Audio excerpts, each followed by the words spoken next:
Okay, for Fasil, if you can put your name, Fasil, in front of your name, it will help. Thank you. Yeah, please do rename your name. Okay, guys, how are you? Wow, I'm so excited to be here.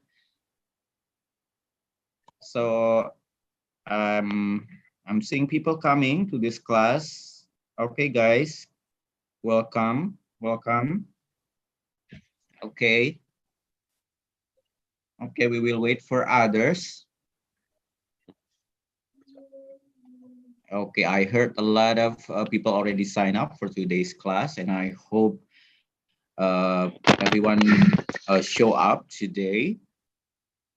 So actually, I would encourage all of you to show your face, to show your cam. It would be great to see your faces. Okay. And for all facilitator, please rename yourself with Fasil in front of your name. Thank you so much. Hello, Danny. How are you? Yeah, I'm fine. How are you? I'm good. Finally to see you again Yes, I'm today. really happy to see you again right now. Okay, that's good. Wow. So you're I always amazed with your Yeah, background. I really Okay, happy so to you're see you ready again. for today's topic, Denny? Right here. Okay, good. Okay. Stay tuned, okay? I'm on it. So we're still waiting for others. I hope everyone can join on time today. I know it's Tuesday.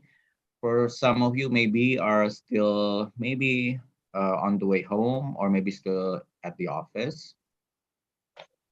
I would encourage all of you to show your face, uh, open your cam. That will be great, so we can see each other.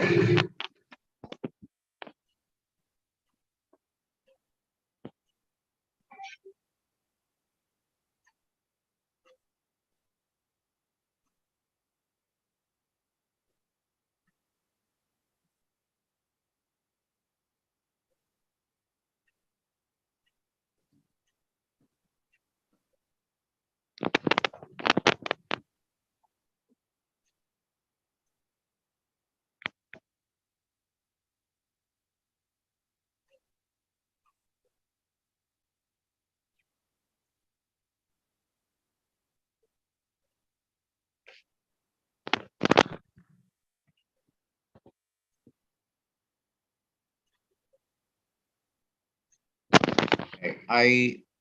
I want to start today's class on time. So actually, uh,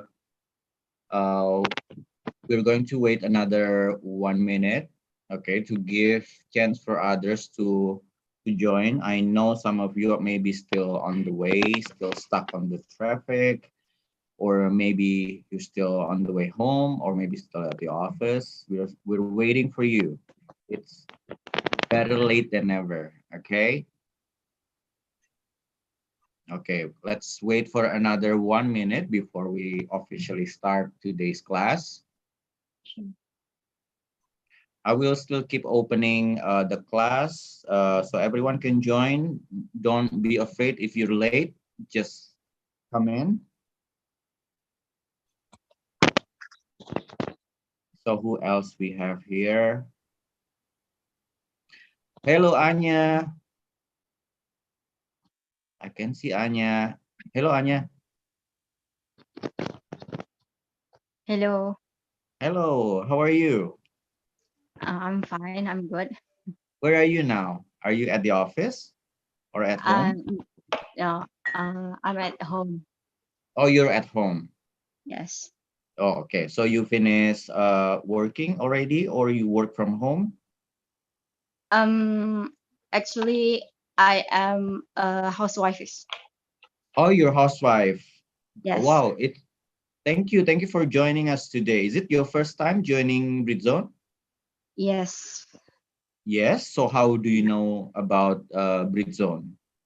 Uh, I search about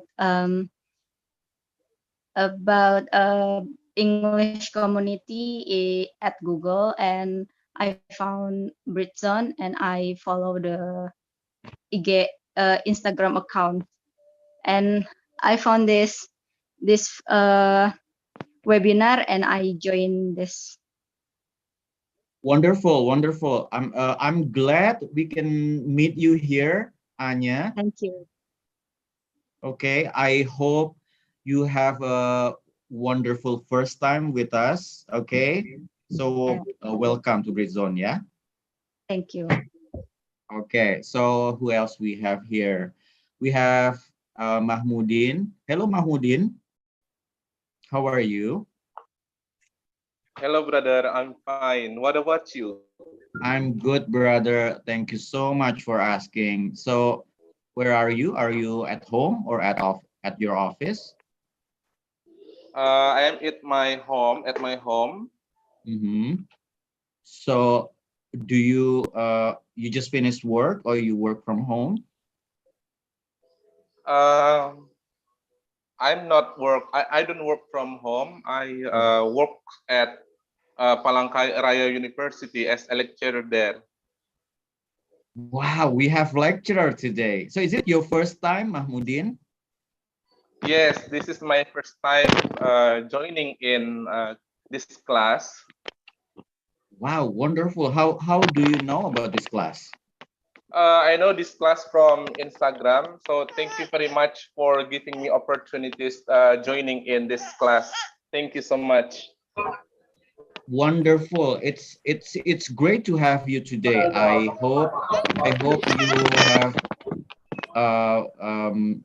a good time, yeah, today Thank in you, this sir. class. Thank you, brother. Okay, very good.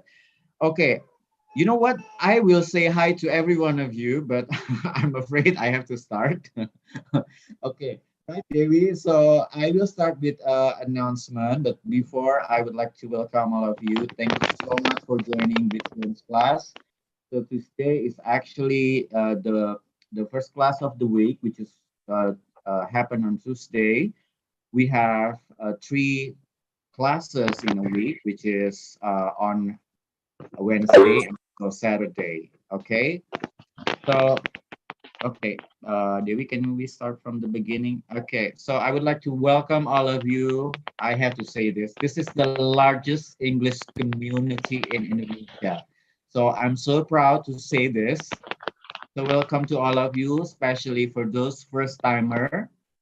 We want you to have fun in here. So just let us know how we can help you. Next, Dewi, thank you so much. Okay, so we have to let you know, especially for the first timer, that we're based on this three principle, which is we are an English education. We also free and open platform, and we're based on volunteerism. Okay. Next, thank you so much. And then we have three classes, as I said before, which is Tuesday is today, is the first class of the week. We always start at 7. It's about public speaking, like speech, debate, interview, or we can talk about everything. And then on Wednesday, also start at 7. So if you want to join again, tomorrow we have another class. So it's about English skill, like listening, reading, writing, and speaking. And then also, if you want to have fun, we have Saturday class. Okay, on Saturday we have a bit different time. It's 11 a.m. So it brings various fun topics. Okay, so if you want to participate in a lot of fun topics, you can join Saturday class. Next, thank you. So this is the platform we have. If you're into gadgets, so I want you to check this out. Okay, we have Instagram, we have YouTube, we have Twitter, and also we have podcasts. So that's the most important thing. We have podcast, and also also have the you can check out at britzone.id. Okay, next. Okay, and if you love Britzone so much and you want to get the merchandise, okay, we have very cool merchandise like from T-shirt, eco bag, also book planner, stickers, etc. You can check it out. Okay, we have Instagram, and also you can call Riska. Okay, just choose whatever you want there. Okay, next, thank you. Okay, so actually we are sponsored by Perpustakaan Dikbud. So I think I have to share this that Perpustakaan Dikbud have like the biggest source impressive source book collection, audio and video collections, you name it. So you just want to check it out, okay, just please do check it out at Library of the Education and Culture Ministry. Thank you. Next.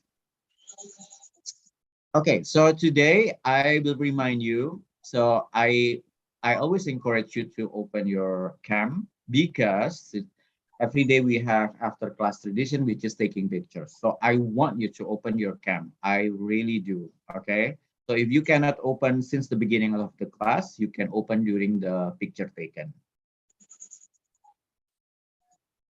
Okay, I think that's the last.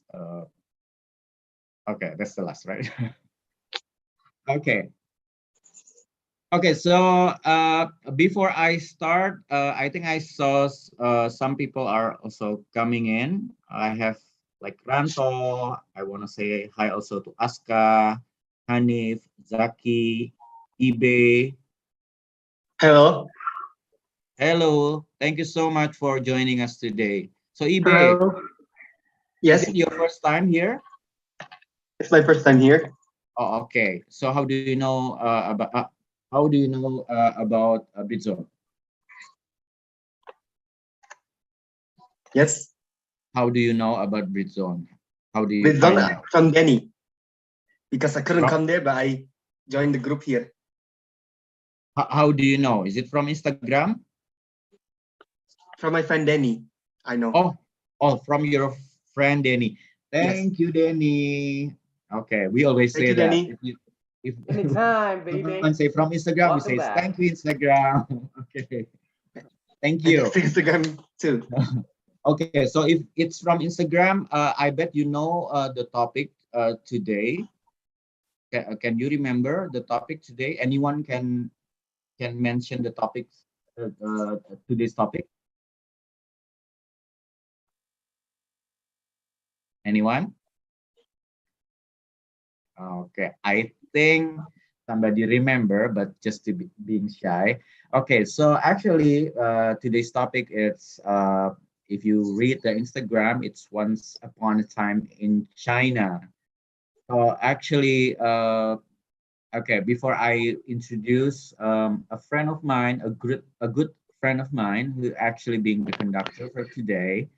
So actually, uh, this is really funny. I have a friend, very friend from a long time ago. I know that she's been working as an expatriate in China, which is I know that being in China is not very easy because if we have to contact her, she doesn't have WhatsApp because in China they ban WhatsApp, so they blocked it. So she has to use VPN, things like that. So actually, I was actually for years I don't have, I don't have the, I don't have, I don't know, I don't have the chance to ask her why she want to work in China and being an expatriate there, what kind of work she did.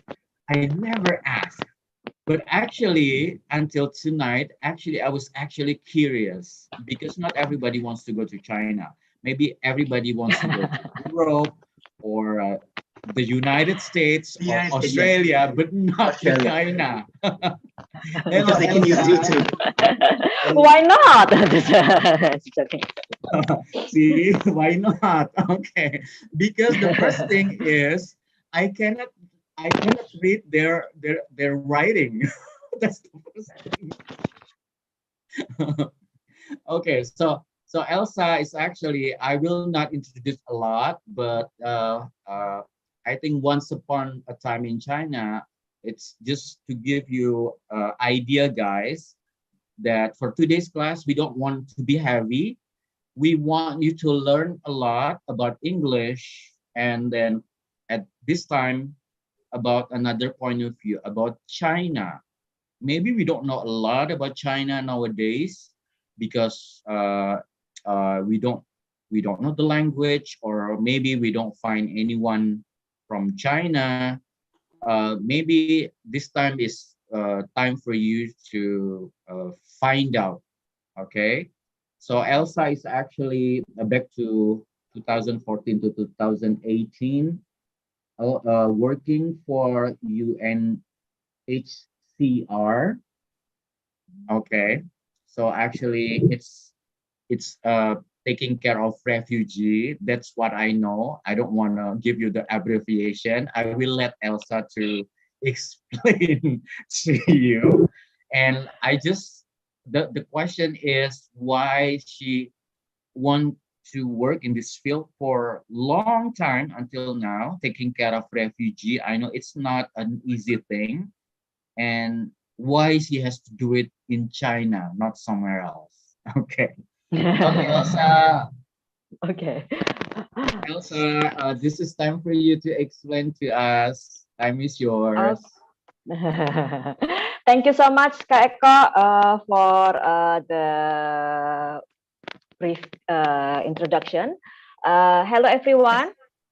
hello, Elsa. Uh, Hello. Hi. Hello. Hello. Oh, Hello, Muhammad okay. Siroy.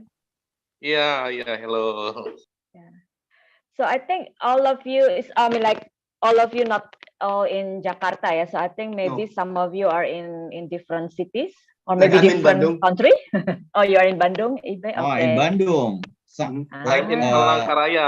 Palangkaraya. Oh yeah, Palangkaraya. Palangkaraya. I've never been to Palangkaraya. Okay. Yeah. I'm Yeah. Me so myself proud. also in Jogja. Is anyone in Jogja? Yeah, the conductor No. is in I'm in Jogja. Jogja. I'm in Jogja. Ah, okay. Oh, Nice. cool. I'm so proud Okay. with today's class from all over Indonesia. Good. Yes, this is so cool. Okay. So, shall I start, Eko? Yeah, Elsa. Okay. Please Okay. do. Okay, thank you. I will share some PowerPoint, but before, thank you for inviting me. It's been a pleasure to be part of this session, and also for the first timer. I hope the topic is intriguing and makes you exciting and to join the next classes of the Britzone. Ya, jangan kapok in Indonesia. So. Let me share some screen. Sure. I'm in PowerPoint. Okay. So as Eko asked earlier, I will also try to explain why or the reason I choose China, or why I'm working for refugees for quite some time in the past 13 years. I hope I can share with you some of my experience working in China and also working for refugee issues. Is it? Can you Yes, we see can. my screen? Okay. Yes, we can see it. Okay. So as the title, Once Upon a Time in China. So I think there's nothing better to describe the pictures China in one picture is the Great Wall of China. Elsa, Yeah. excuse me. Would you share in slideshow mode so we can see like a bigger? Oh, slideshow. Is it possible? Just let me. Slideshow. Is it not slideshow? I in mine is already slideshow. Oh, it's already slide Not showing. yet. It's not Mine is yet. not yet. Not yet. Yeah. Okay, hold on.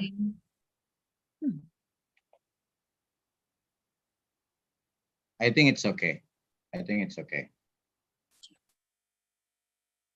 Maybe it needs time. Okay. Just let me stop sharing first, and then I will reshare again. Okay, that's good. Okay, let's try again.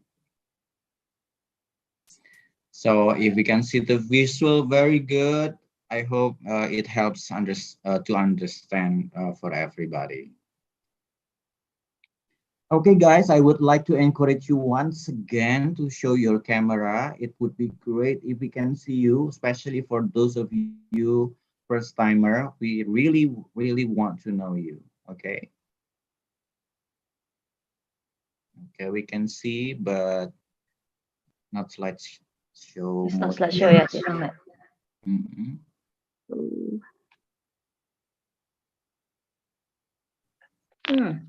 How come? Can you click the above slideshow like from the top? Okay, if I it, think I did, but or okay, maybe it's better okay, it's for okay, it's from okay. you. We can see it. Sorry. But then it will be so too small, right? From the screen. Yeah, Devi, would you help? Okay. Wait. Okay, Oh, Elsa, sorry. let Devi share your screen. Okay. Yeah. Okay, Sure.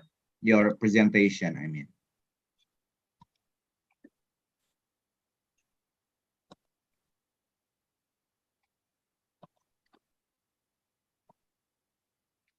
Okay, so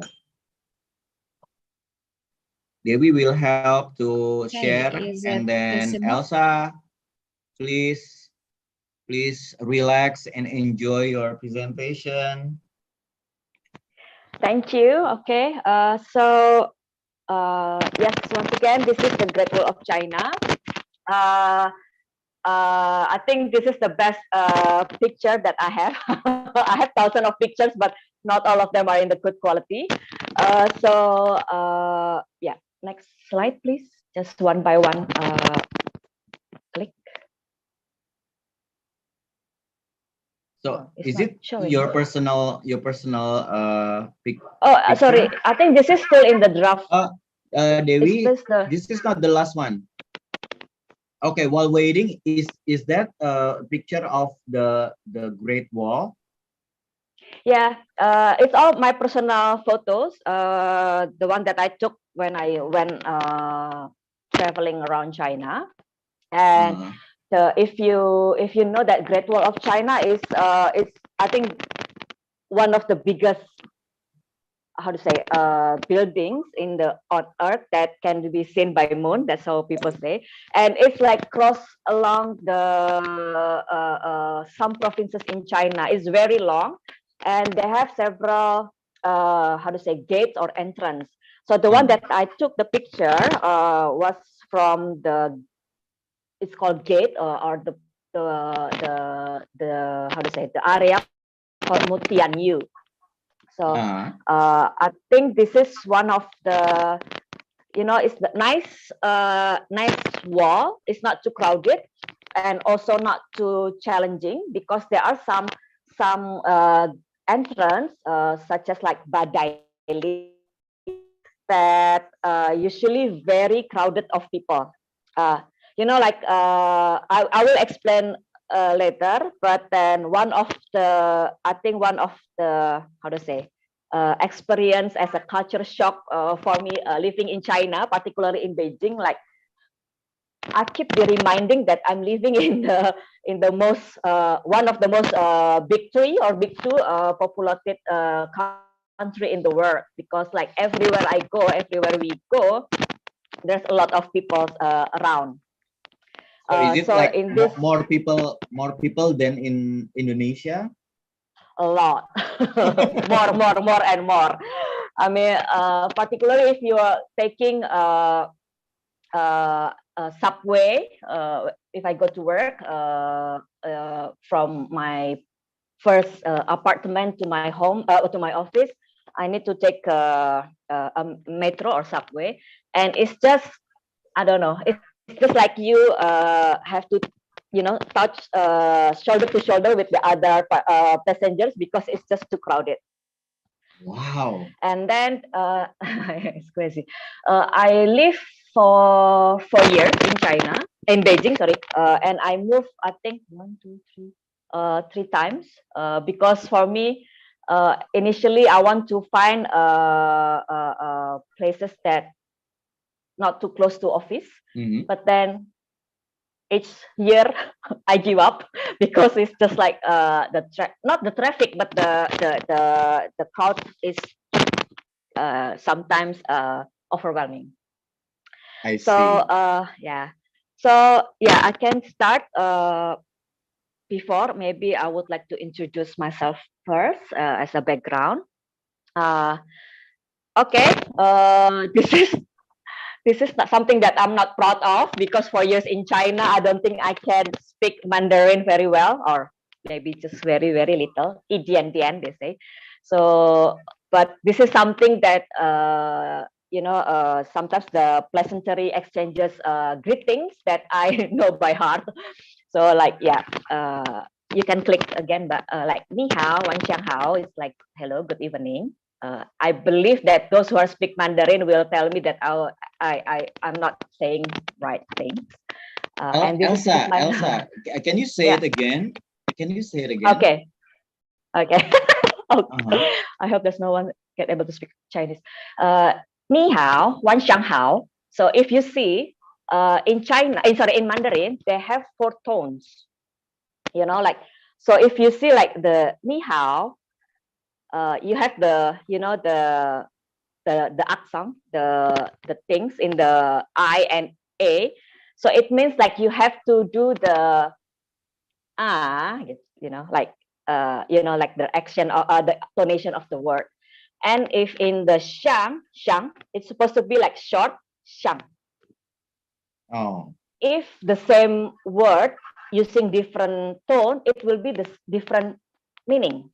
So let's say if like ni hao, and then I said ni hao or ni hao, it will be have different meanings, which I don't know what.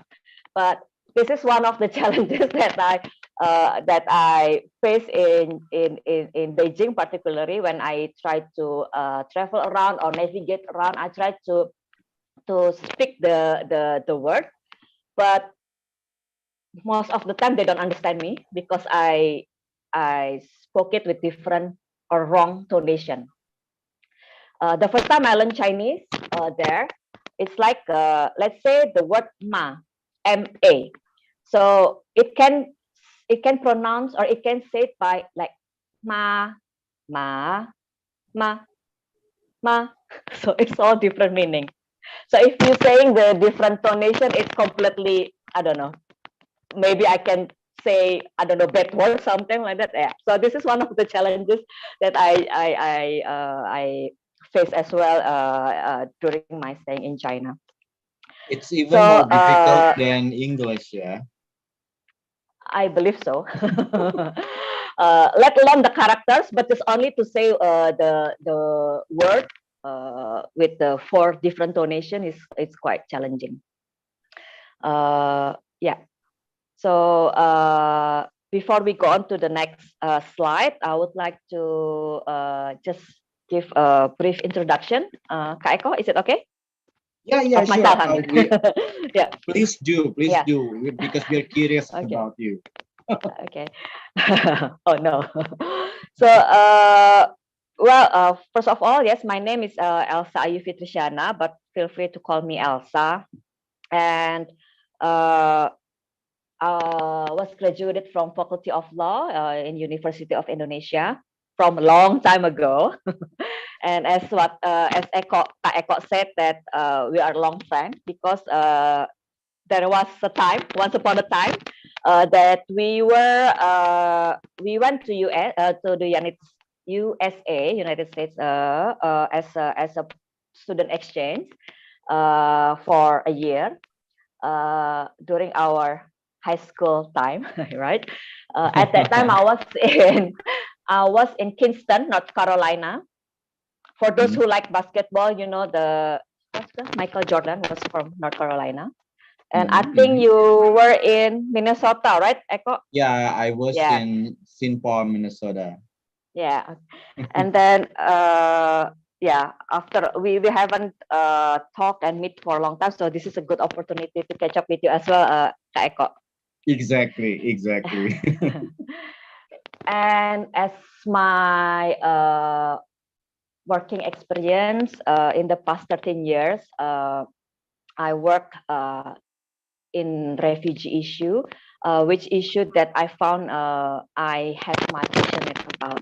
I will tell you later why I have a passionate. I developed a passion with the refugee issue. So the first time I worked with UNHCR, or United Nations High Commissioner for Refugees, or in short, sometimes people like to call it as a UN Refugee Agency in Indonesia, from 2008 to 2014. And then this is the first time that I work for international organization, and also the first time I encountered with refugee issues. When I was in university, I took international law, and there's no much of refugees issues being discussed. So when I always have a dream to work in the international organization. So after a while, I'm able to apply and accepted in the UNHCR, and this is the first time that I learned more about refugee issues. So that's why since 2018 until now, I have a passion in refugee protection issue. After 2014, in February, I had a chance to work with UNHCR China. And it's actually, I must say, a little bit a coincidence because there's an vacancy in Beijing office, and I was encouraged to apply because first of all, they don't need staff who's able to speak Chinese, because the working language is English, and I do not need to engage with the government counterpart, because I fully working on what they say is a refugee status determination. So it means like I'm conducting an interview with asylum seekers, and then it's all case basis. I'm a case officer. And then I lived there for 4 years, mostly in Beijing, because UNHCR in China only have an office in Beijing. And then I returned to Indonesia in April 2018, and I took a break for a while, and I joined an NGO who is also working with the refugee, called Jesuit Refugee Service Indonesia, JRS, if some of you have heard about it. And for 3 years, intensively involved in advocating for refugee protection who are living in Indonesia. As I said earlier, that currently I'm living in Yogyakarta. Actually, Yogyakarta is my parents' hometown, and nowadays I'm doing a freelance job as a document translator. And Elsza, yeah. Before you continue, so you've been really like in this field of refugee, taking care of refugee, like back in China, also back in Indonesia. What makes you really interested to this field? To work with refugees. Yes, to work with refugees. Okay, yeah. So initially, as I said, that I exposed about refugee issues is back in 2018. At that time, as part of protection unit, we call it protection unit in UNHCR Indonesia. I engage a lot with Indonesian government counterparts, with the immigration, with the police, and because I'm doing capacity building, yeah, like training and giving a lecture and seminar, and also doing cases. Most of the questions that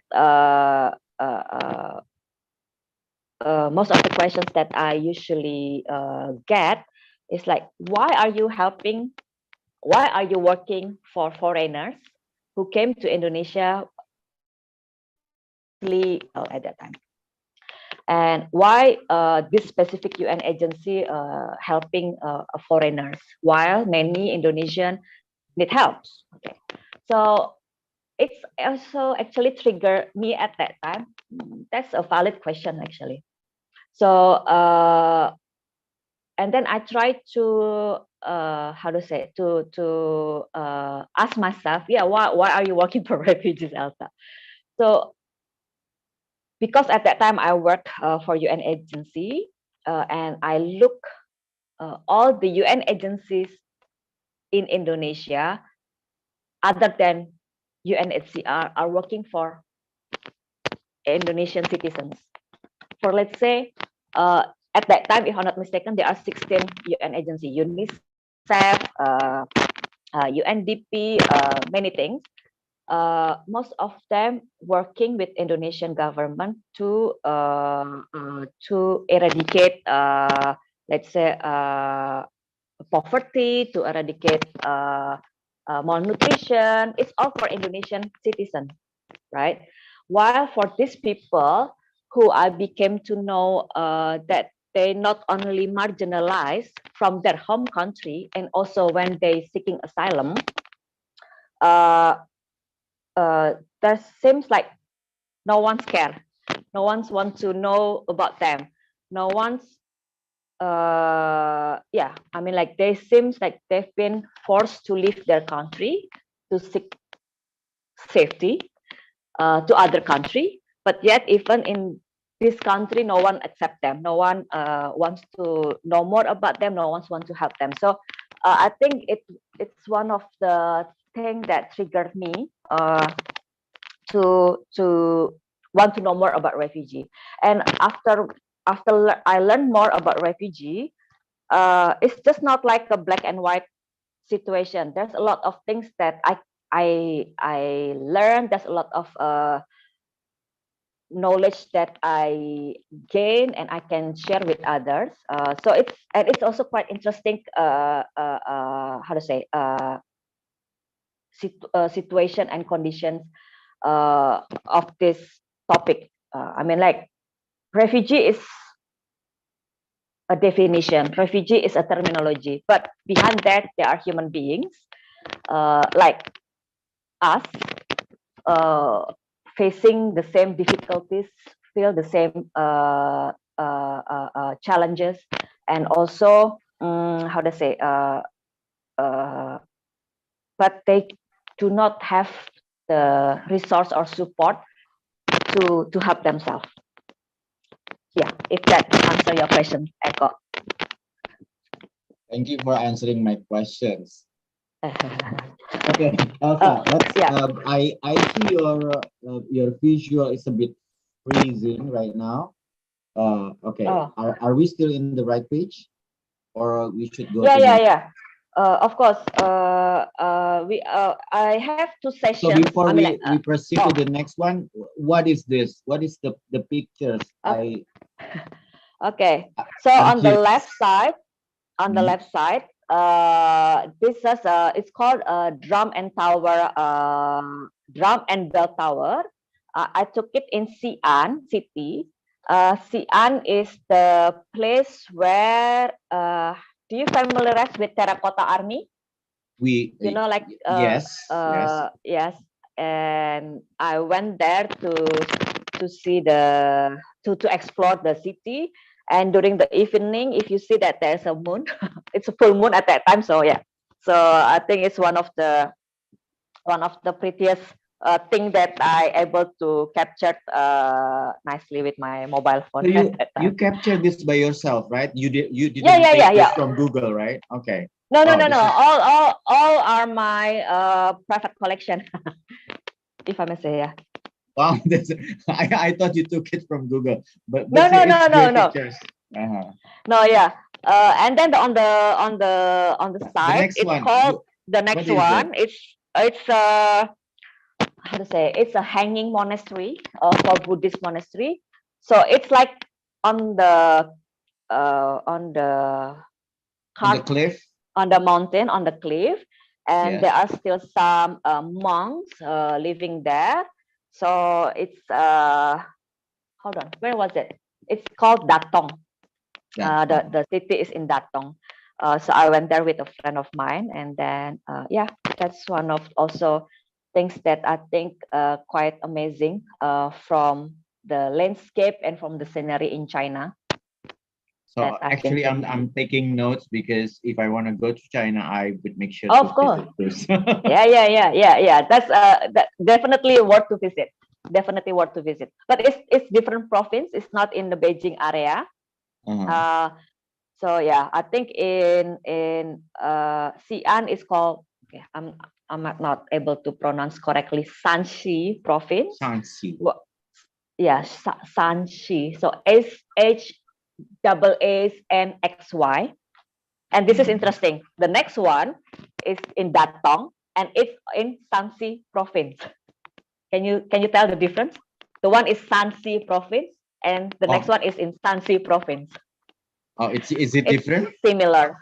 It's different province, but I don't know. The pronunciation is almost the same, I believe. Oh. Okay. Thank you for explaining. I hope I don't mention the wrong names. Yeah. Yeah, no worries. But anyway, actually, I want to ask the participant. Any one of you have been to China, or maybe currently, or have been studying Chinese Mandarin? Yeah, that's a good question, guys. Please answer that. Maybe some of you have been to China or learning Mandarin, learning Chinese language. Anyone? Ibe. I am answer. I think I've been to China. You've been to China, Ibe? Where did you go? I go to Guangzhou. Guangzhou? Oh, okay. Yes, Where is it? for Global IT Challenge. Oh, okay. I think I haven't been there. So You never been I there? mean, I think I haven't been there. So yeah, China is very, very A how big to country. say, big country. I mean, like even Beijing itself, Beijing is like 4 times Jakarta, they say. So 4 times big like Jakarta. that's what they say, or Mhm. I read it somewhere. And my 4 years there in Beijing, I couldn't explore all Beijing area because it's just too big, enormous. Yeah. But yeah, I mean, like if you've been to China, in any part of China, or you're studying Mandarin, and if you want to give your thoughts or your experience, feel free. I think, yeah, Kak Eko to share during our session. I think it will be fun. Yeah, it's okay. Yeah. Yes. Okay, so can I have a next slide, please? So Thank you, Dewi. okay, so this is a question for you, all of you. I mean, like, if you read or hear China, what do you have in mind? Can someone voluntarily to answer this question in 1 word or 2 or 3 words? Wow. Anyone? I think we heard recently or in the past few years. Can anyone answer? China. I would say online shops. Say again? Populous shape. Online marketplace. Online marketplace. Yes. Super. Smart country also, I thought. Say again, please. Sorry. Smart country. Smart country. Yeah. In a Smart communist country, country. very Populous good. country. Communist country. Trading country. Communist idealism. Yes. Mm-hmm. Anybody else? I want to answer. Countries. Businessman country. Businessman country. Okay. Ibe. Oh, businessman country. Okay. Anyone else? Workaholic. Made in Workaholic? China. Yes, workaholic. Because China Workaholic. has the culture 996. for Yes, T. hours for working? Yeah, I think I also had the experience to talk with someone who are working, particularly like in the private company. I think their working hours is long. It's not like 8 hours or 9 hours. I think it's more than that.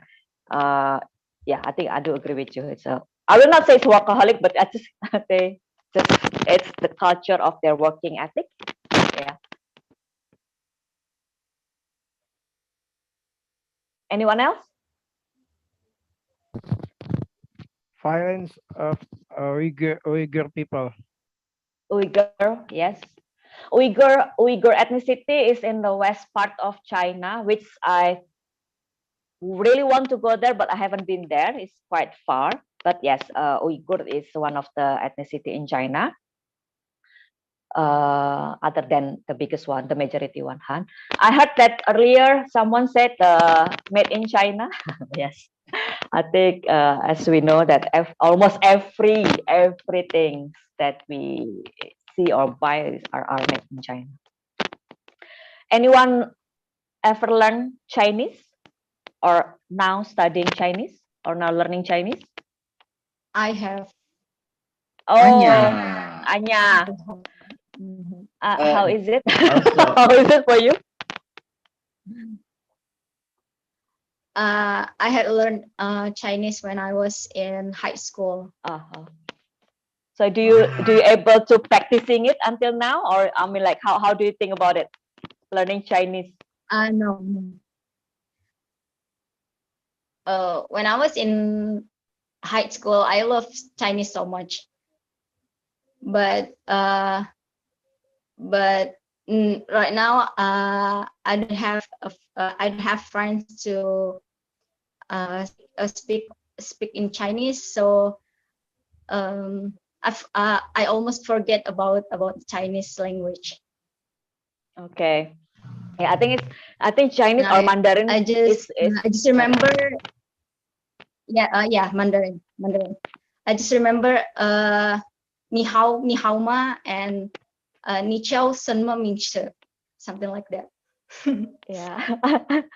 I know I think it's one of the difficult language to learn, Mandarin, and yeah, I think it's very challenging to learn the characters, to learn the tonation, and so on. So Yes.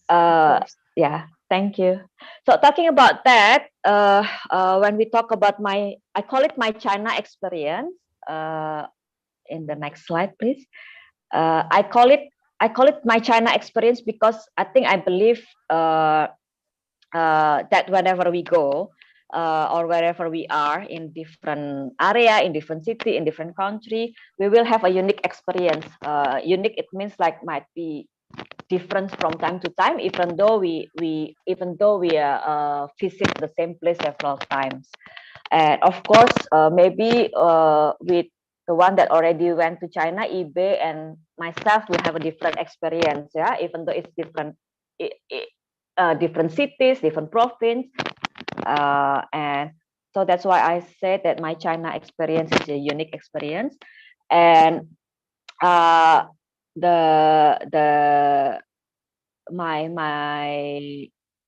work in China, or I live in China, is my first experience to live alone. I mean, like just by myself for a long time. And then this is my first working abroad experience. So everything in China for me is unique because of those reasons. It's my first experience to go outside, to go abroad, working abroad, and living for myself for a long time. And I live in Beijing. Again, Beijing, as I said, if I talk about Beijing, or if I remember, Beijing is all about massive, enormous, gigantic everything. Road, buildings, park, museum, everything. Everything is about big size. At first, the first year it intimidated me because like if I took a metro station and metro, and then I got the wrong exit. I have to do the detour for a long time. So it's a little bit intimidating at first. I always say that at first I felt Beijing is very, I will not say cruel, but I don't know how to say in English, but it's like everything is about fast. Everything is about many people. Everything is about big. And sometimes I just feel intimidated to live or navigate my move in Beijing. But then I become, I think, fall in love with Beijing, because as a city girl as I am, for me, Beijing is a metropolitan city where their history, their cultural, their arts, their nature, and also modernization is living side by side. What I mean by side is like it's easy for me to go to the park. It's easy for me to go for hiking in nature. It's easy for me to access, like exhibition of art or cultural and so on and so forth, because it's very, how to say, it's very accessible in terms of public transportation, in terms of safety when I go by myself. Because I like to travel as a solo traveler, and in Beijing, it's I think it's quite interesting to explore the city itself, and I forced I forced to learn day to day and practical Mandarin. Why I said so? Because the first time I tried to learn Mandarin is with the one-on-one teacher.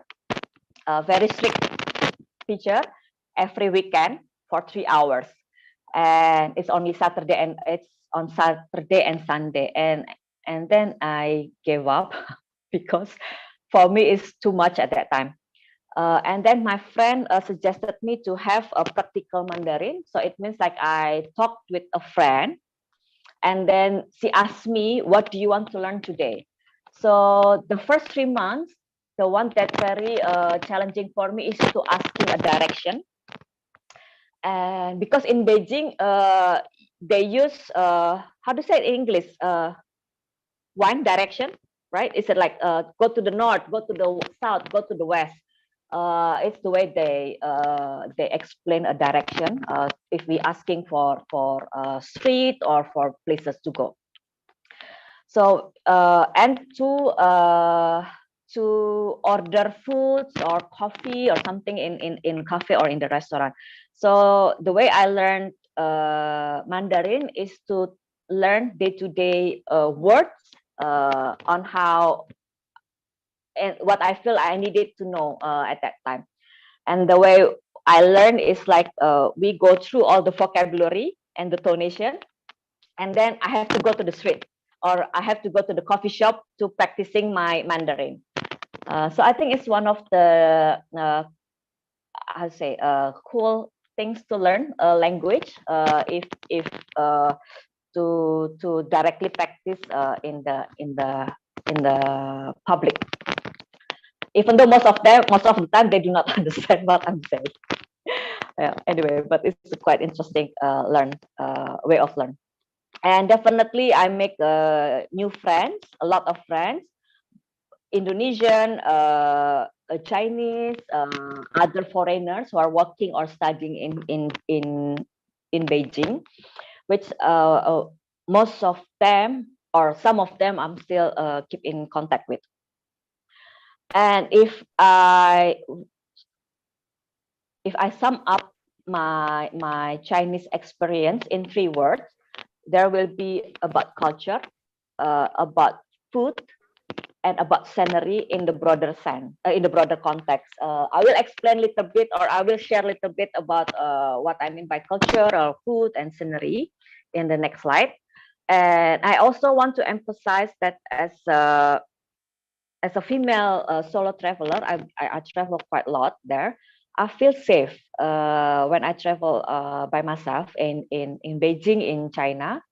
Well, not that I haven't experienced so-called bad situation, but then in overall, I've really enjoying when I traveled in China. So and then if Elsa, what I yeah, I have a questions. sure.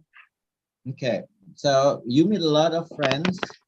So maybe some of them are actually foreigners. So okay, so if you meet like native, like Chinese, do they understand English, or you really have to try so hard speaking Mandarin? Okay, so I mean, like most of my friends that I mean, like I hang out a lot are my Chinese friends who are able to speak English. So I feel like this is it's a convenience for me because most of them are able to speak English or other language. And this is one thing that I think I found it interesting. The youth there, I mean, like the how to say, my The friends who young are generation? the young generation, in their 20s or early 30s, most of them who went to university, in their university usually they took directly double degree, or they how to say, have an exchange program with other university in other country. So which most of at least most of my friends went to Germany or to France or to UK. So at least they're able to speak, of course, their native Mandarin, English, or Deutsch, or Germany or French. So I think it's a little bit how to say, this is at that time I found it, oh yes, they are very ahead of us Indonesian, who probably because during their school time, even some in the high school and some in the university, they already learn other languages, like not only English but also other languages. So I think it's quite interesting to learn their education program as well. Yeah, and also our my Indonesian friends, they are, most of them are speak fluently Mandarin because they've been living there for quite some time. So I'm being spoiled actually. Many of them either able to speak English and or able to speak Chinese. And the foreigners like the Germans, the French people, they've been studying as well in university in China, so they're also able to speak Chinese. Almost most of them Wow. actually. So it's quite interesting. So, Yeah. so Quite actually, interesting. it's a treasure that if you are able to speak your native language, it's actually it's like a benefit for you, right? True. Yeah, True. Yeah. true. Yeah. Okay. That's true. So I think we Yeah. should go to the next pages because I'm very curious about food. But about what? Food? Okay. I don't have the picture of foods, but maybe we can just do you mind just to open all the slides? Yes. Do I have enough time, Eko? I think we should after this let's go to the food section, and then I think Britzoners would really love to see the pictures. This is like Okay. yeah, I think we should Okay. go there. Okay. We still So have like around yeah. 3 minutes before the question and answer. Oh, okay. Oh, so I don't have time for refugee, I think, topic. Yeah, we should still have time, but in Okay, 3 minutes. okay. So yeah, just to be a little bit quick, but not that quick. This is the of course, I cannot sum up my 4 years experience in these 3 words and also in this hours. But I think this is what fascinating me the most for my experience living in China. The culture, definitely I have a culture shock. A culture shock is not necessarily being negative, yeah, but then one of them is like this, technology challenges. I know since the beginning when I preparing myself to go to China, people said that yeah, you cannot access Google. I mean, like you cannot access Google, like it's Oh what my. can we Cannot do access without Google, Google. right? We cannot access Google. I cannot access all the Google things. WhatsApp. Actually, WhatsApp since the first year I was there, or 1.5 years I was there, it's still accessible. But then somehow I think since 2016, it's little bit. It was. I think it was blocked. So, but I thought, oh my God, I cannot access my social media. There's no Facebook. There's no other So, things. But how about and Instagram? How about Facebook?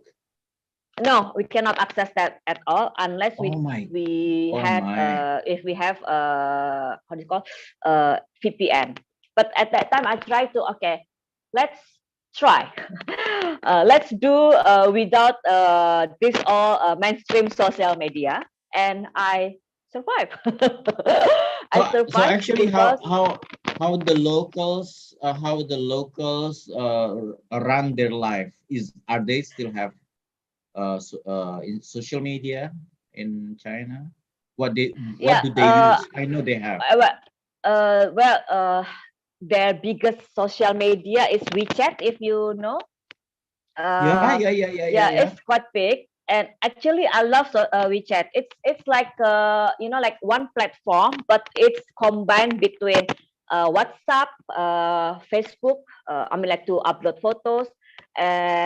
Nowadays, we have like OVO, GoPay, Qris. They already have it in WeChat. To pay it's WeChat Pay. So or to order taxi or something like that. So it's like one app for all the I don't know the needs that we have.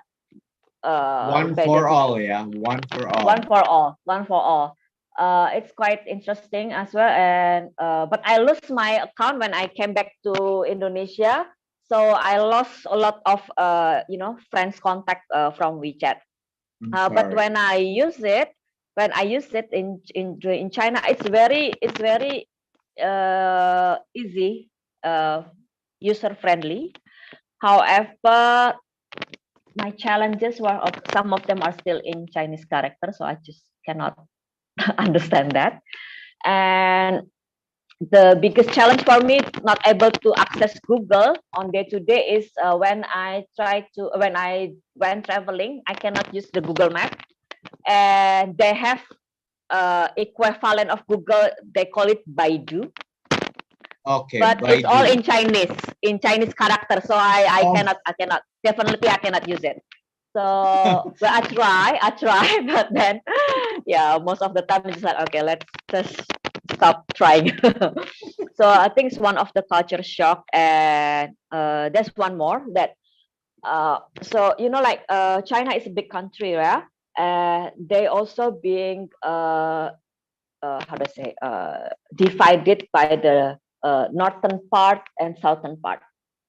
Beijing is a northern part, and the first time I met people from Beijing on the street, on the station, on the subway, on the bus, on things like that, I thought they are angry all the time. I thought they are mad or they are fighting to each other because they speak with a lot, loud volume. And I just like, oh my God, what's going on? Are they fighting or something like that? And then I just like, my friends, no, no, it's okay. It's the way we talk, so oh, no I worries about it. see. Yeah, Yeah, yeah, yeah. yeah. They So also have complained that tourists from China always like get angry. yeah, But but it's not. I mean, like it's just the way they talk, like with oh, I the see. high and loud voice. But people in south or the southwest, south north or something like that, it's more soft. Like in Shanghai, in Guangzhou, it's more soft spoken. And then this is also something that I think I need to take a note on it, and I want to share with all of you that some culture are similar to Indonesia. Regardless, I don't know who claim who first, but then I think from the foods, from the snacks, from the games, like the traditional games, I can also see it in China, and the famous debate about batik. Batik is the process, right? They also have the process, the similar process. So I also feel like it is quite interesting to learn more about culture in China, because first, well, their history is spanned for thousands of years, and then their culture is very varied. They have many ethnicity, so ethnicity also have different culture and history, and it's including their foods. So when you say that you're curious about foods, Eko, as we know that the Chinese food that we know, I also quite taken aback of it, because when I saw there, it seems like it's not the Chinese food that I know. Where is the Chinese food that I know? Like we used to order in Chinese food, but Yeah, like apparently. chapchai. Or like chicken kung pao chicken or something like that. Yes, So kung pao actually, chicken. it's similar like Indonesia as well. There are contents of many ethnicity, and different ethnicity have different food, right? So in the north, it's different. In the north, or Beijing foods is, I think it's more sweet and salty flavor.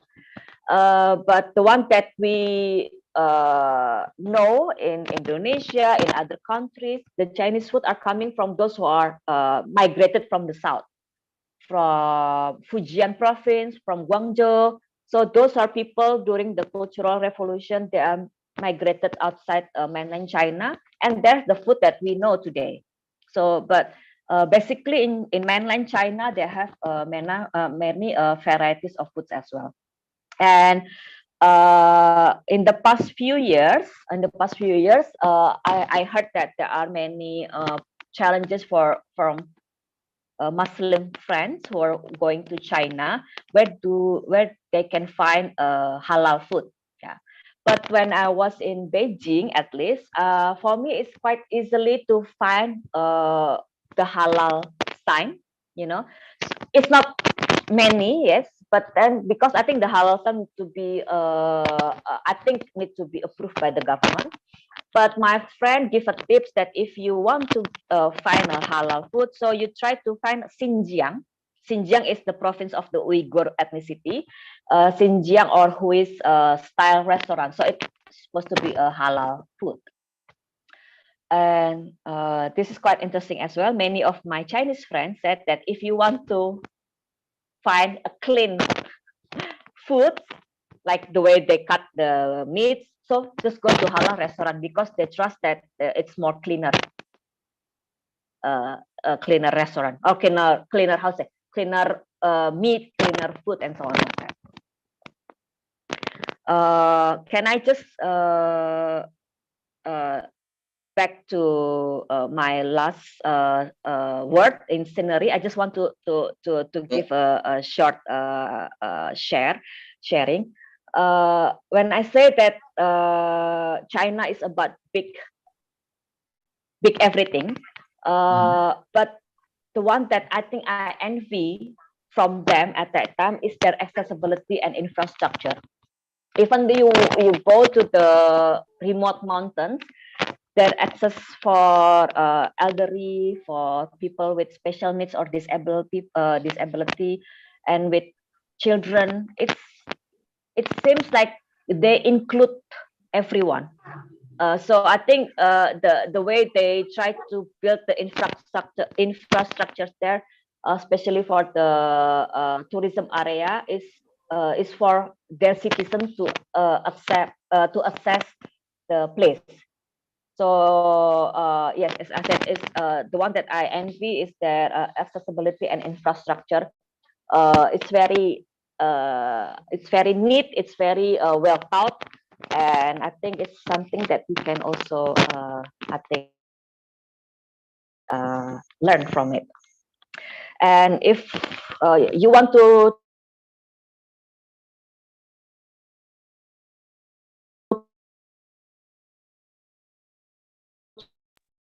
Elsa, I think you're freeze. For really big days with tourists. Oh, okay. Okay.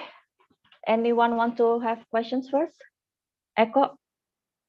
What do you think? Okay. I think before we go to the question and answer, I think okay. So you have finished the refugee part in the last presentation. Okay. So okay, guys. So actually today for the Q&A, we will not limit you to question about Elsa's work, which is in refugee field.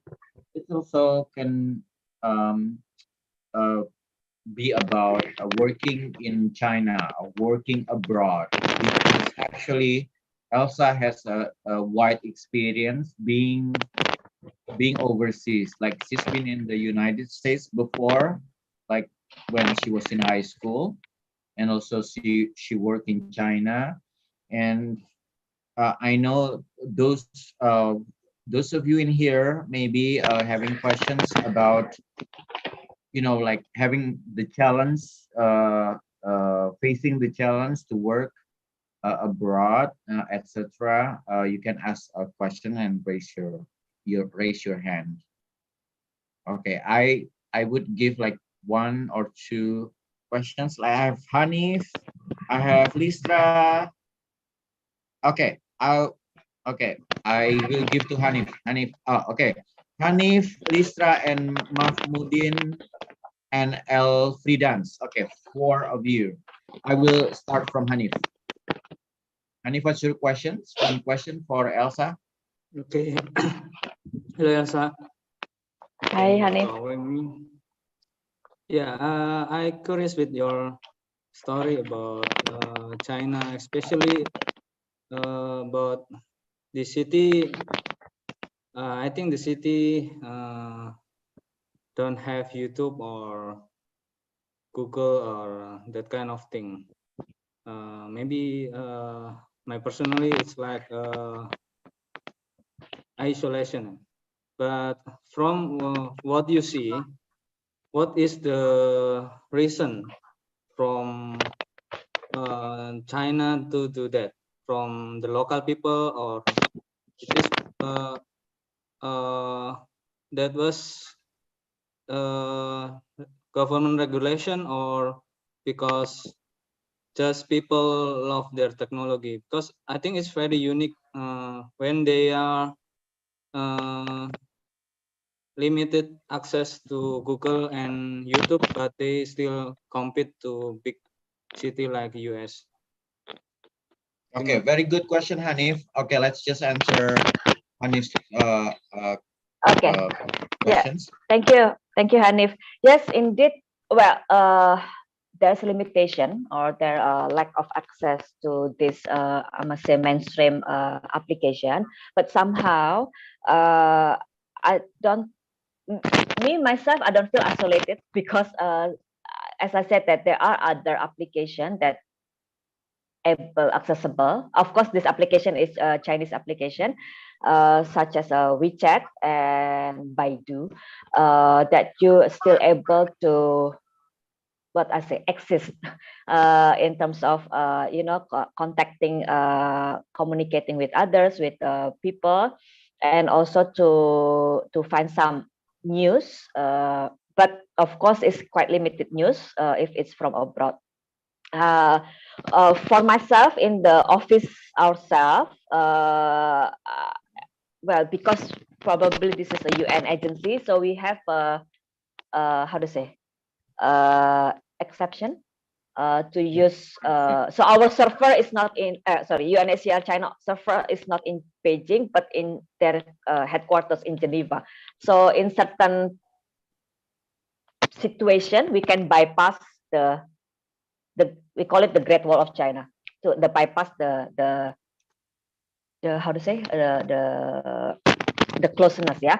But then it's definitely government policy I'm not really sure the background of it, but I think it's been ongoing at that time, ongoing discussion between I don't know, either Google or Facebook with the government of China. But I think, yeah, that's just their policy to not allow this mainstream platform to be able in China. However, if you use VPN, either paid VPN or like trying to get a random VPN, yes, you can. Well, it's sometimes that's not easy, but yes, you can bypass that firewall. Thank you, Elsa, for your answer. I hope that answer your questions. And I still have Mahmudin, but I will save Mahmudin for Dewi. Can you put Mahmudin in our main room?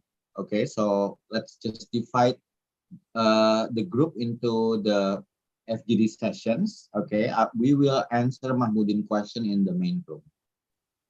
Okay, Mahmudin, we will save your questions. So guys, we will divide you into FGD sessions. We have our facilitator already in here. Hopefully you will enjoy the discussions with your facilitators. Okay, facilitators, this is time for you.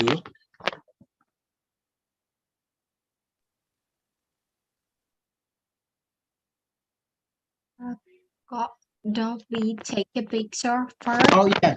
Okay, so before we go, let's take a picture. Everybody, let's go take picture. Yes. Okay. Open your camera. Okay. I think I did. Yeah, I love this. If everyone can open your camera. Okay, let's take pictures together. Dewi. All right, Eko, let me handle Or to take Beverly. some pictures. Okay, sure. Thank you, Beverly. All right. Okay, so we are going to take some pictures together now, and we have 2 pages here. The first page first. Okay. So 1, 2, 3, cheers. Okay, hold on. Just a moment. Wait.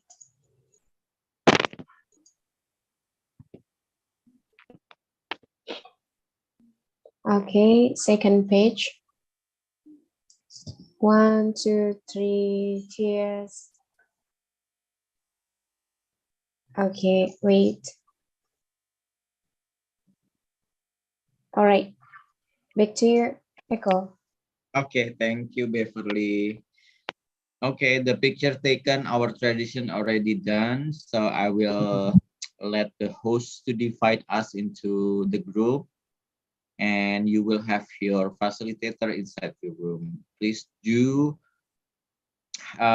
practice your English discussed about today's topic. Okay, before we back to the main room.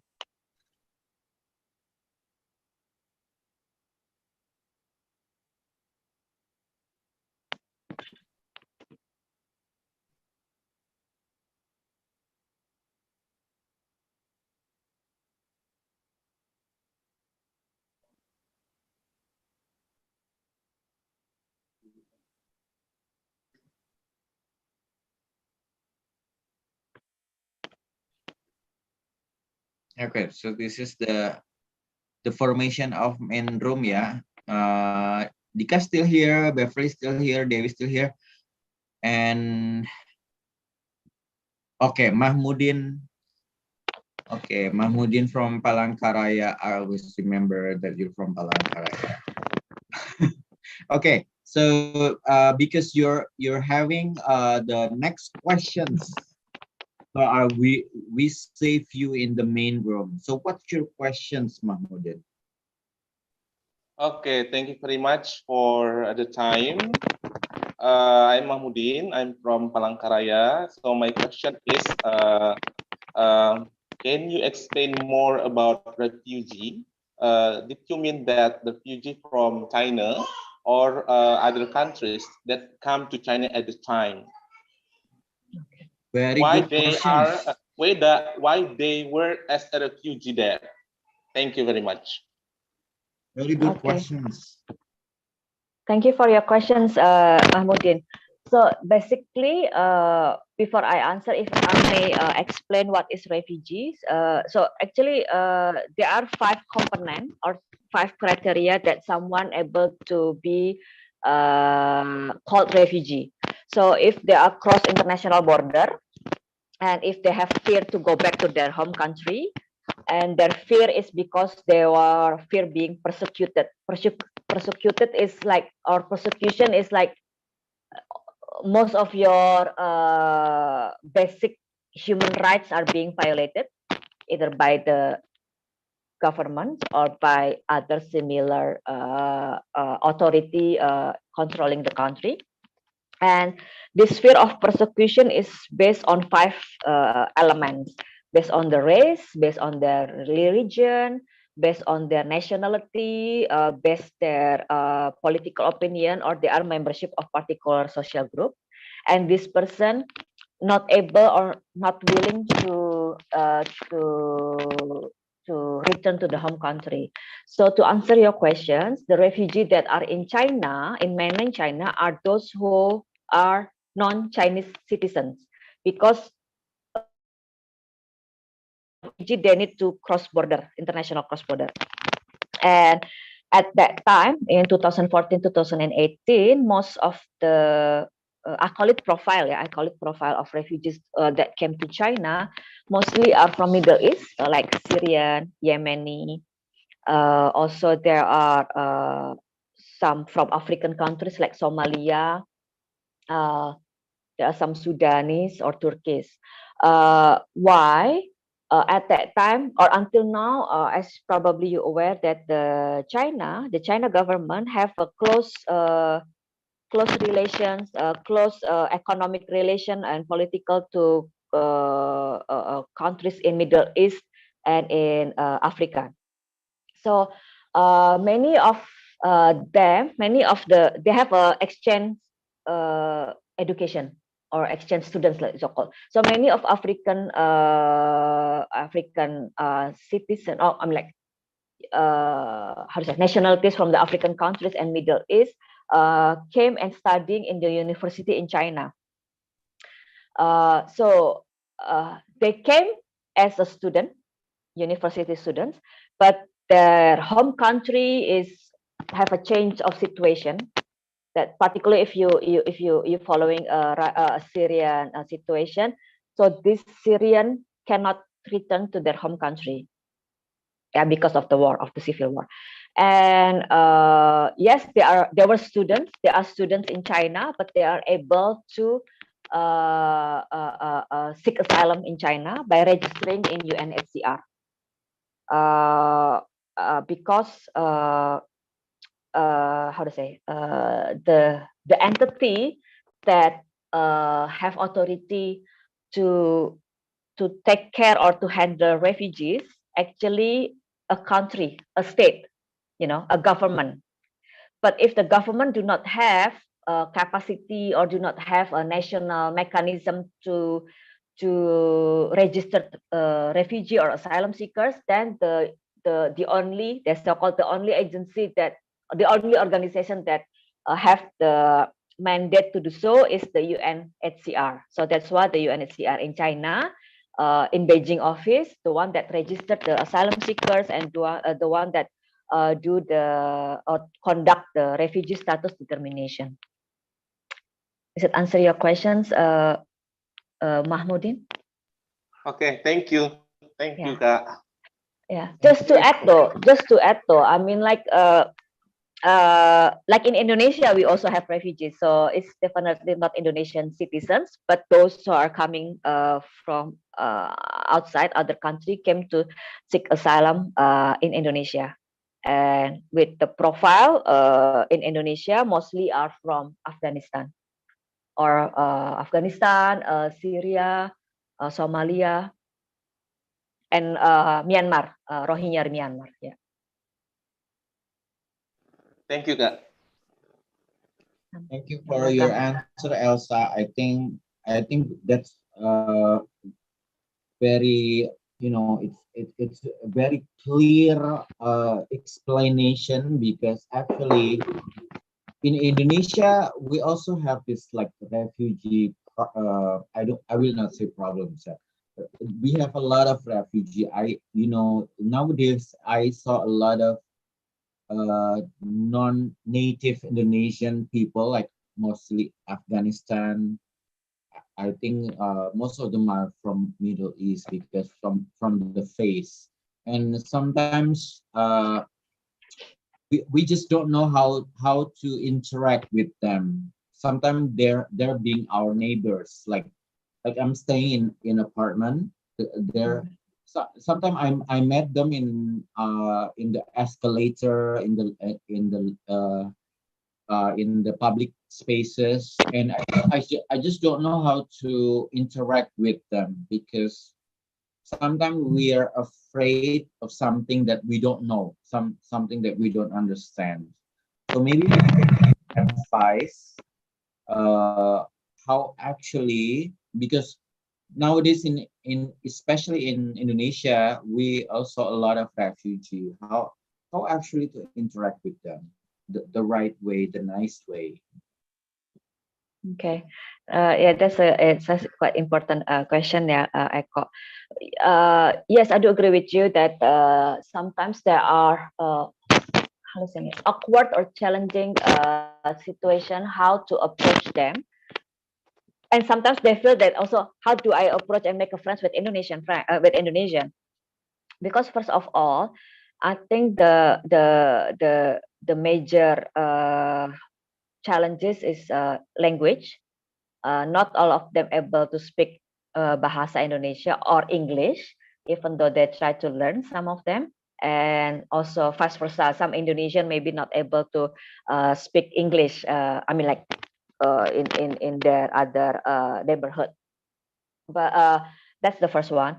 And the second one, they feel also sometimes they feel like they're also afraid to open up, because maybe in the past experience, they face like they're being how to say the nosy neighbor being asking, why are you in Indonesia, why are you not working, why you do not have proper documentation, let's say. So they're also afraid that if someone asking them and they cannot express themselves, or they cannot answer the questions like what we want to hear. But from what I heard from both from the Indonesian neighborhoods and from the refugees, they always say that the refugee always say that Indonesian are nice and friendly. So I think it depends also on the person whether they want to open up, because sometimes they also afraid they people know the reason why they are in Indonesia, because they also running, quote unquote, running away to say safety. So I think it's I mean, like the first effort can be of course a nice gesture to say hi, hello, how are you, just to make an open conversation. But maybe they also a little bit how to say wants to be aware. They wants to know who's asking them, who are this person. This I think mutual concerns, yeah, from the refugees and also from the Indonesian that wants to know more. And the how to say the unique situation of refugees sometimes that's it's quite delicate situation. The people or the organization that working for refugees very put credibility put confidentiality in higher manners. It means what? It means sometimes the reason they left their country of origin might not be disclosed if they're not willing to say so to other person, because they might leave in their country because their government is the one who persecute them, right? So if we report them to the embassy, or and the embassy can trace back their country in their home or home country, maybe it will be jeopardize the safety of the family or the friends of these refugees. Yeah, this is something that what makes them I think It's afraid actually to open up. complicated, yeah, Elsa. Very It's a little bit complicated thing. complicated, but Uh-huh. then again, there are many examples that refugees are becoming friends with Indonesia. Many, a lot also. So I think Yes, it's yes. like it's a mutual respect, it's mutual trust that can be that can be built. So I will encourage you to know more about refugee, your neighborhood, just to say hi first. Maybe not to ask directly why are you here or who are you and things like that. So I think it's just it's also they sometimes they afraid to open up to people that they thought, oh, is my safety will be in jeopardized or something like that. Okay, so the key is just say hi. So I believe that Dika, Beverly, Hanif, and Mahmudin, and Devi, and Ai, you have questions.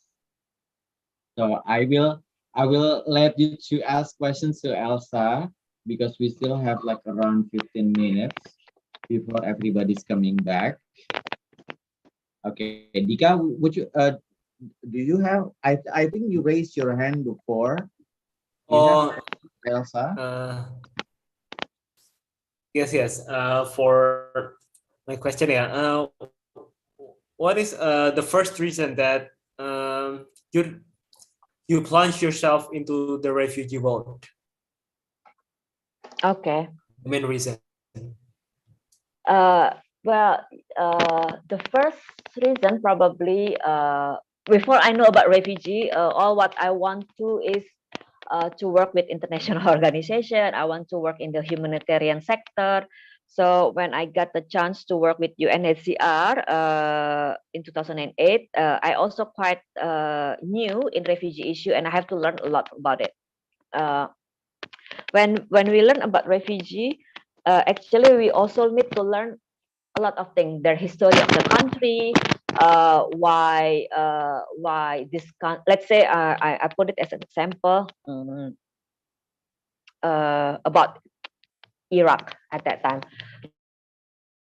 So the history of Iraq, the history of, or the political that happening in that country, and what happened in that country that create the influx of refugees or people or Iraqi to come out from their country of origin to seek asylum or to seek protection in other country. So when I learn more about it, I becoming more interesting in refugee issue, because I learned a lot. First of all, it is very interesting. It's like you learn how to say history, politics, culture of other country or other person. But it's not the only one. It's not the only thing, because other than that, when I get to know more about refugee, it's refugee are same like us, like they usually work. Some of them depends on where they come from. They are like there were bankers, there were lecturer, there were even some of UN staff in, let's say, in Afghanistan or in other country. So basically they are the same with us, right? They are the same with us as a human being who has a family, who has a life in their country, but to some certain circumstances, they're no longer able to work. They're no longer able to live, actually, to live their life because of maybe their minority, ethnicity minority, maybe their religion is the minority, or because they're being perceived as an enemy of the government or the authorities that in charge in that country. So basically, and it can happen to anyone. It can happen to anyone. Let's say I will not.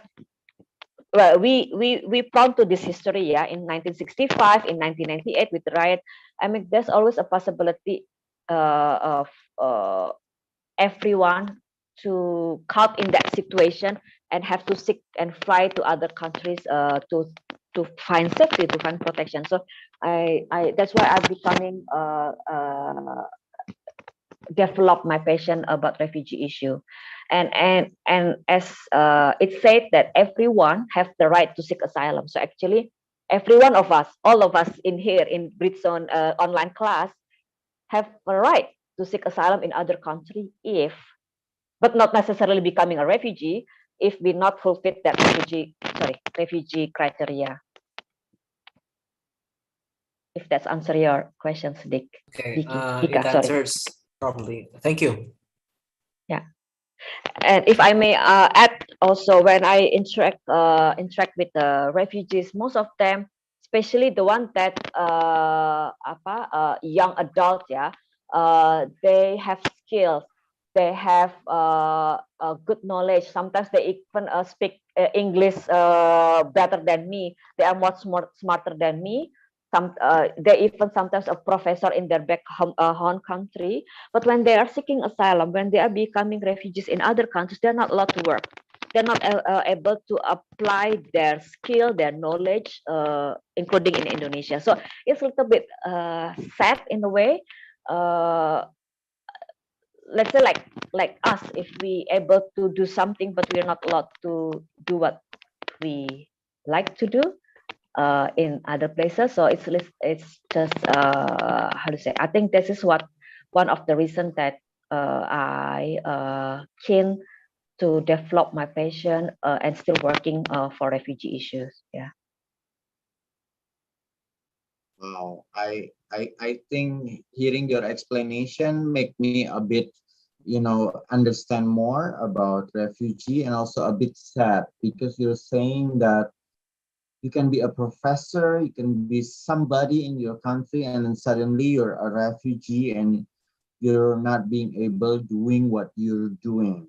Like in Indonesia, I know that the refugee cannot work, and I know that some of my friends like involved with refugee, and it's a bit sad that they want to do something, but actually they cannot work.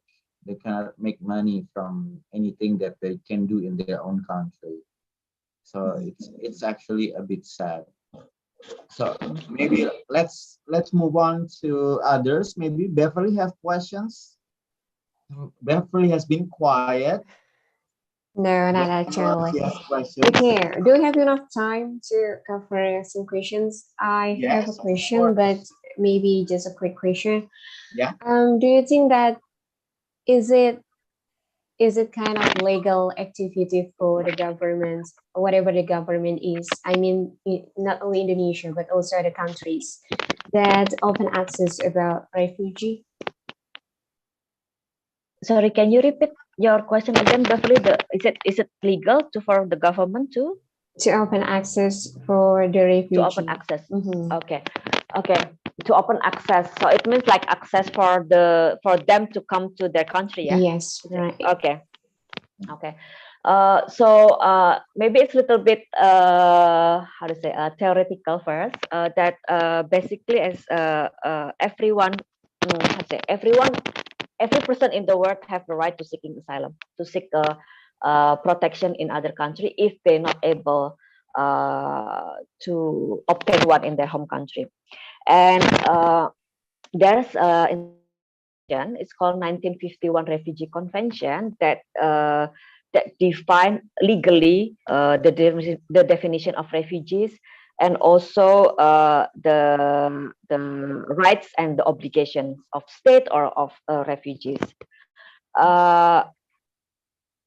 Indonesia has not ratified the 1951 convention, but however, since 1970s, if you're aware with the Indo-China war, like Vietnam, Laos, many of them came during the war, the conflict to Southeast Asia. country, yeah.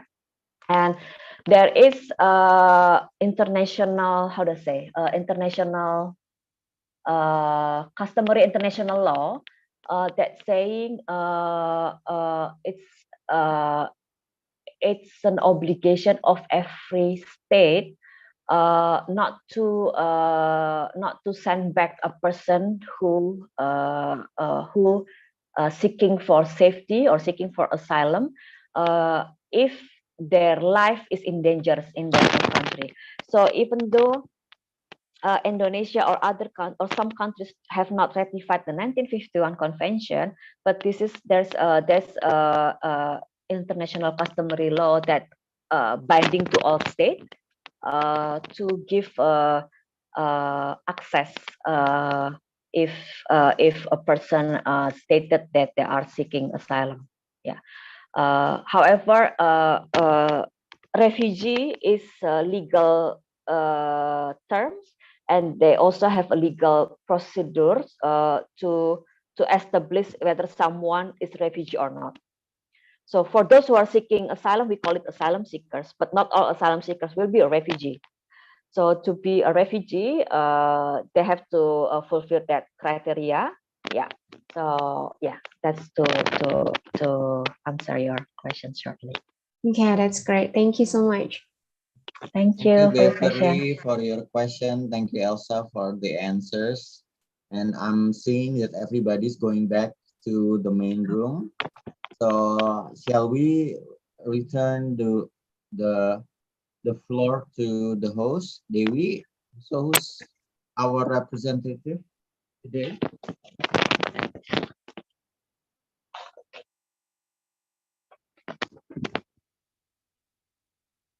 Hello, Dika. Yes. Who is our representative? Is it So who's the who's Fasil going? going first?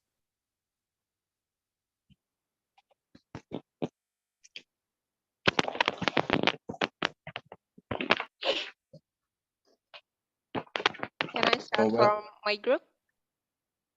whose group? From my group. Rahmi. Rami. Yes. Okay, Rami will go first. Okay, so there is two other people in my group. There is Kak Ria and Kak Ranto. Give chance to Kak Ria. Are you here, Kak Ria? Hello, Kak Ria Pangaribuan. Okay, Kak. Thank you, Kak Rahmi. Okay, I'll try to give the conclusion about the discussion that we have done before. So we have two questions, and then in our member group we have two member group. Two member is me and also me and Kak Ranto. And then we talk about first question, talk about are we interested in going to China? And then we have talked about China, and we will conclude for this time. We have the same thought that China was not our priority to go to the abroad because the stereotype like extreme country and sub-bad issue for newcomer go to there. And then the second questions also talk about the refugee, but it's not really have so many information that we can dig it up. So we also, but we have the same information about local refugee. I ever have the experience about local refugee. So the conclusion about the question, the number two, the questions, the last questions is we don't have talk about it so much, but we really concerned about the refugee itself. Thank you, Kak Rahmi. Thank you, Kak Elsa. Thank you so much, Kak Ria. I think that's it Thank you, from my group. Fasil, Rahmi, and also thank you for Representative Ria. Okay, so who's the next one? I think we will sum up the opinion from Elsa after all the representatives. So who's next? My group, maybe? L3. Yes. Yeah. Yes. Thank you.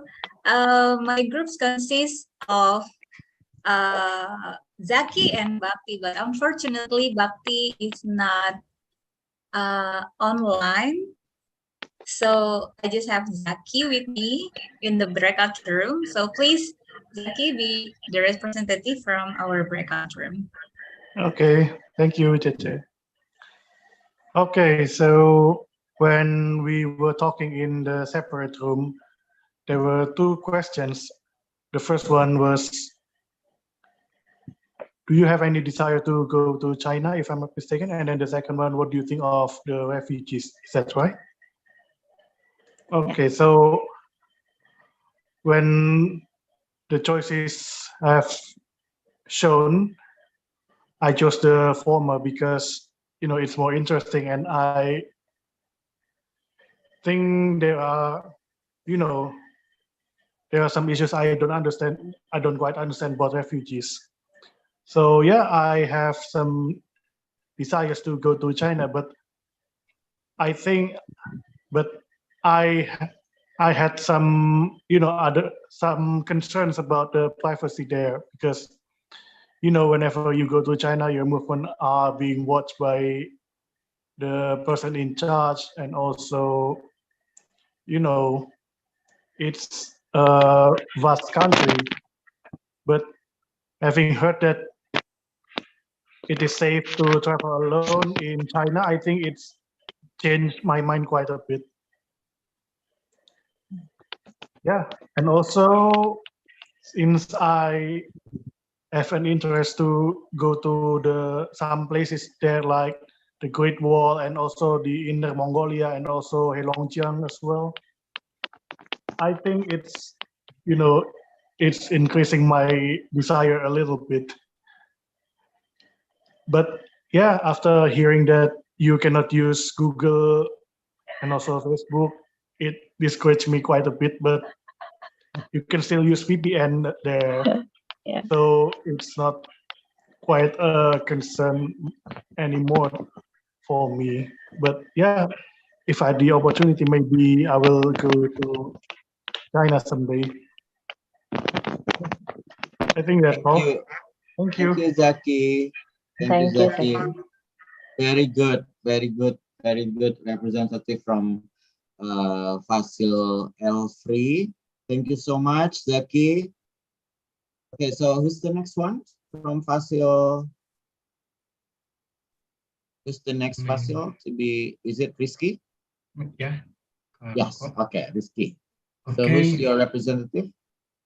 For our representative, maybe we just have one person in our breakout room. So our representative will be Kak Deni Ardiansyah. Are you there, Kak Dani? Yes, I'm Dennis? still in there. Okay, Kak Dennis, time is yours for your sharing. Okay, thank you, Kak Rizky. Hello, Kak Koko. And then Kak Elsa ya. Okay, I'm sorry. This is the first time I join with this club, with this club, with this group.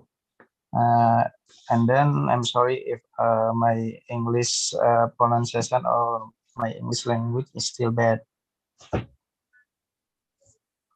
Okay, maybe in the last discussion with Kak Rizky, we talk about when I forget for the question. Hello, Kak Rizky. Okay, about why the reason do you have? Oh yeah, why if the you want to reason? know. Yes, there is. Oh yeah, why the reason? Because the China is have a good culture and good nature. That is the reason why I won't go to China, and then we talk about the place that want to visit if we go to China. The first place is the Great Wall, and the second place is Chengdu, because Chengdu that have uh, the animal, the original animal that we call Panda. panda. Yeah. Yeah. And then for the second question, I don't talk more because I don't understand for the question. Maybe I think Dennis, like that, Kariski. Dennis, thank you so much. I I think see. it's Okay. totally okay. You know what? It's totally okay. Okay. It's wonderful for you for being here for the first time and also being representative. We really appreciate it. And I want you, everyone in here want you to be Thank you, here. Kak Koko. Okay, everyone's agree. We want you to be here again. Okay. Okay. That's very good. It's very brave of you. Okay. Thank Thank you you, Kak Koko. also for Fasil, Kak Rizky, for nurturing uh, the FGD group. Okay, so actually we only have three group to be our representative. Thank you so much, and I I think we will have to wrap up today's class because we're running out of time. But I think I will return to Elsa for a closing statement. I think she will have something to say before we say goodbye today. So, Elsa, what's your closing statement for all of us today? Thank you, Kak Eko. I would like to say thank you for all. Thank you for joining and listening my sharing. I'm sorry that I cannot cover all the all the topics, particularly about refugees. But I think I've been enjoying as well to do this online class, and I hope for particularly for the the newcomers not being discouraged by this first session. I think it's a good session for Britzone to cover many varieties of topics. Yeah, that's how we can learn together. Yeah, well, it's okay for those who still not desire to go to China. I think definitely need to try sometimes. Yes, Technology okay. is not the issue if it's only for tourists or for traveling. It's so still encouraging. And I just want to say as well, just a little. Even though I haven't shared much about refugee, but the refugee from abroad who seek asylum in Indonesia, feel free to I don't know to how to say, to educate ourselves, to raise your awareness about it, just in case you becoming interested to know more about refugees. And thank Yes. you for having me. Thank you. Thank you so much, Elsa. Thank you for being our conductor for today's class. It's very meaningful to us for you to be here. And also, I know that all of you, especially first timer, and I know for those of you who's actually take the courage to actually speak in this class, I really appreciate it. You know what? Uh, we still have another classes. I want you to join on Wednesday and also Saturday. Okay. And I think I think every one of us are having fun in here. We practice English and we also learn something new from Ka Elsa. Thank you so much for joining class today. So I would say thank you and see you in another Britzone's class. Okay. So goodbye, everyone. Thank you so much. Goodbye. Thank you. Thank you Thank so you for the story, much. Kak Have a Elza. good evening. Bye. Thank Very you. much, everyone. Bye. See you in See next meeting. you. Bye For, bye. for Thank you. facilitator and Bye. conductor, please stay. Bye. Thank you for everyone. Thank you, Don't forget everyone. to join tomorrow's class.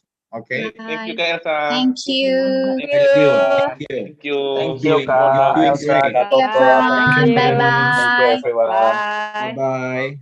bye. See you later. Bye bye. Bye-bye, Kak Bye. Dennis. Bye. Bye bye. See you tomorrow. See you. See you tomorrow.